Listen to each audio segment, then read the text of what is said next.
Great, we're back with Alister Atkin.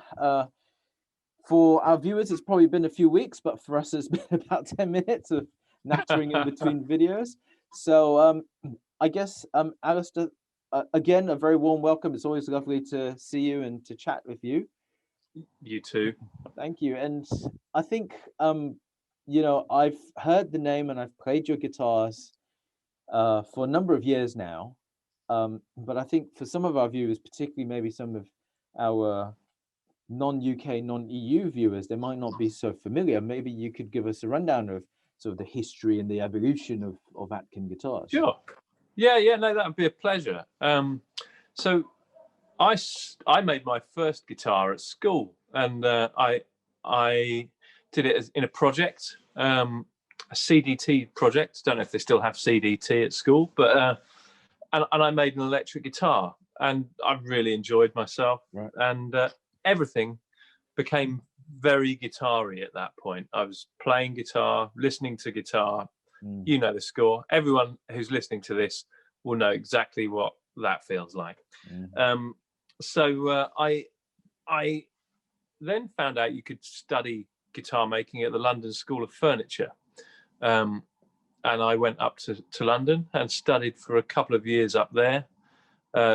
We made classical guitars. I think I made a couple of acoustics.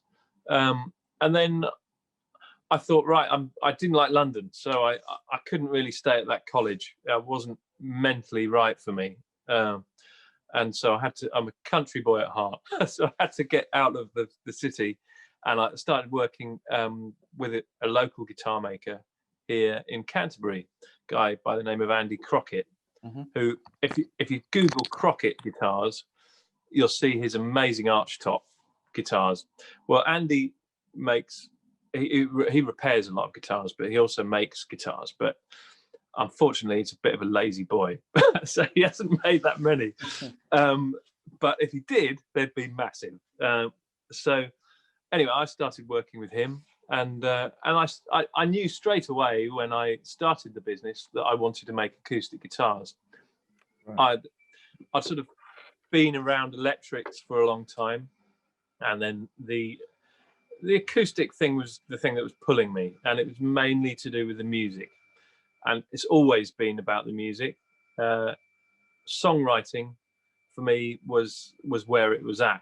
I loved songwriting. I played and sang in bands, but hearing a brilliant dreadnought played by Neil Young or Stephen Stills or Joni Mitchell would always, hairs on the back of my neck would stand up, and I just knew that that's the world I wanted to immerse myself in. So I set about making dreadnought guitars at first, and then I just kept on making. This was back in '95, and then one day a guy walked in and said, "I'd like you to make me a guitar, please." And I was sort of, oh shit, I've got to make one for money. But this is what we're here for, you know. So it was a real sort of it was a big moment, and I think any luthier that has been through this knows that is the point where they've transitioned from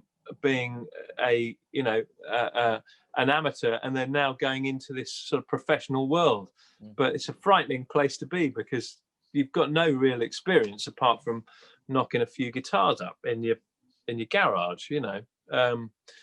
But as time went on, more and more people started to sort of try stuff. I went to loads of shops in London and all around trying to sell my stuff.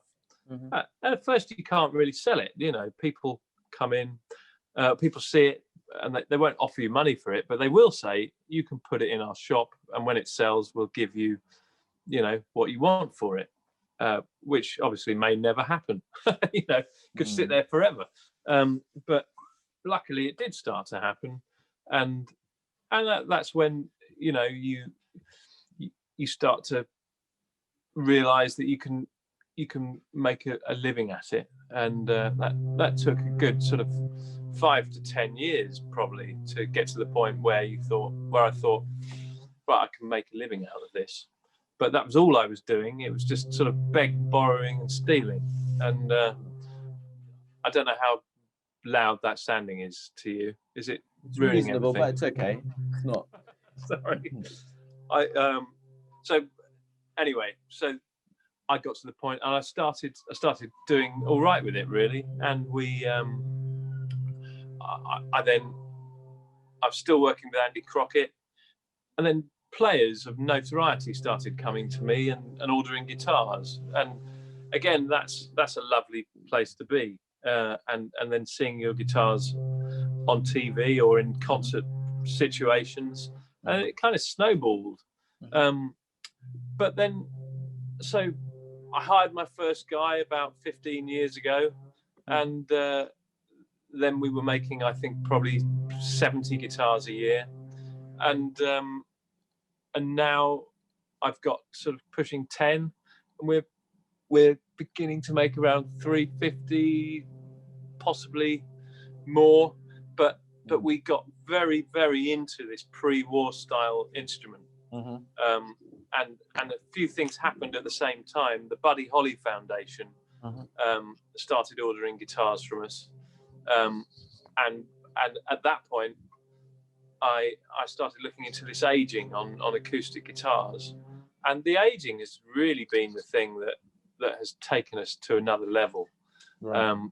I spent 5 years perfecting that, and I mean, it's a constant sort of it's in constant development, as all guitar makers should be in constant development. You know, you haven't ever really nailed it.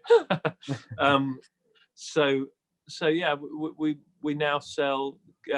We've got dealers all over the world. We've got standard models that we make. We don't tend to do that much sort of real custom stuff. We make the models we make, and you can vary them in the way that you'd like. But gone are the days where if someone walks in and has this harebrained idea, we won't get involved. But I used to, and it was a lot of fun, and I learned a lot doing it. So yeah, the company's now been going for 25 years. We've got there's about 4,000 square feet here in these two workshops that are next door to each other. Right. Yeah, we're enjoying a sort of. Still, a lot of people don't know who we are, but I think when you look at companies like sort of Santa Cruz or Collings, there was a moment probably 20 years ago where not many people knew who they were, but the musicians started to use those guitars, and they started to spring up in lots of places, and you go, there's that guitar again. And that seems to be what's happening to us at the moment. And it's kind of it's an exciting time. I think growing a company, whether it's in the number of guitars or just the getting the guitars out to more places, that's the real fun. You know, you're sort of making inroads into all sorts of, you know, you meet interesting people, and you hear more and more cool music, you know, and that's kind of what drives it. Is there anything else you want to ask about the company? I guess we've heard about the great parts. I guess what are the biggest challenges for you? All right, okay. How long have we got? What is so important, if anyone's getting into this, is that you listen to people and you learn to take criticism constructively, or you take constructive criticism well. Right. There's no place to get when you haven't got any. When you're a nobody in this game, everybody tells you what's wrong with your instruments. And I used to go into guitar shops and say, I want you to look at this and tell me everything that's wrong with it. And they'll give you a list as long as your arm, you know. And luckily I didn't see that as, I was like, brilliant. That's a really nice thing to know. I can go home and I can make those things better. And I'll come back in a month's time and I'll ask you what's wrong with this one. And yeah, there've been some very, very helpful conversations. But I think it's really easy to delude yourself that you're going to make a living out of this if you don't have the right attitude. You have to realize that you might not end up making the guitars that you expected to make. You might strike upon something that you like. I did that with the age stuff. I wasn't ever after that, but it just seemed to roll that way. Yeah, it's kind of, I mean, there's been all sorts of disasters while you're making things, you know, right at the last knocking, something goes wrong, and but it's all good character building stuff. One of the biggest things a guitar maker needs to be able to do is know how to get himself out of problems, you know, and you know when something is not good enough. You know, we need to be harsh critics about what we do. But then also there's what's really cool is once you get to a certain place and you've done it for long enough, the confidence is there to stand behind what you do. And if there's certain things, if you feel like you're actually producing something that's genuinely great, selling it is easy.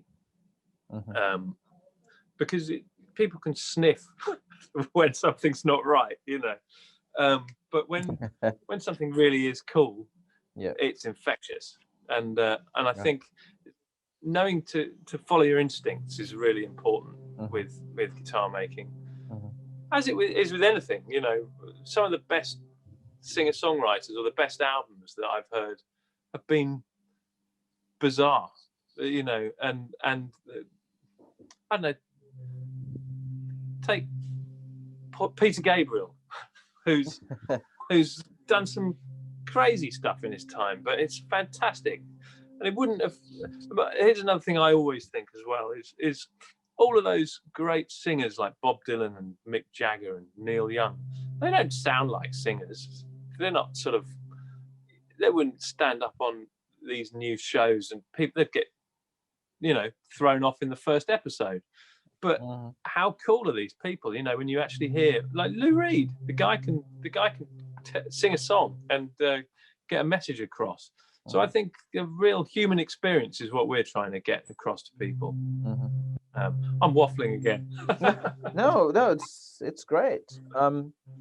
Fabulous. Well, thank you very much for letting us in on the history and the evolution of Atkin Guitars, and we'll catch up. We'll definitely need to catch up, maybe for a shop tour, or so that you can show us some guitars, you know. And absolutely, and we'll take it from there. So, well, take care. Thank you very much again.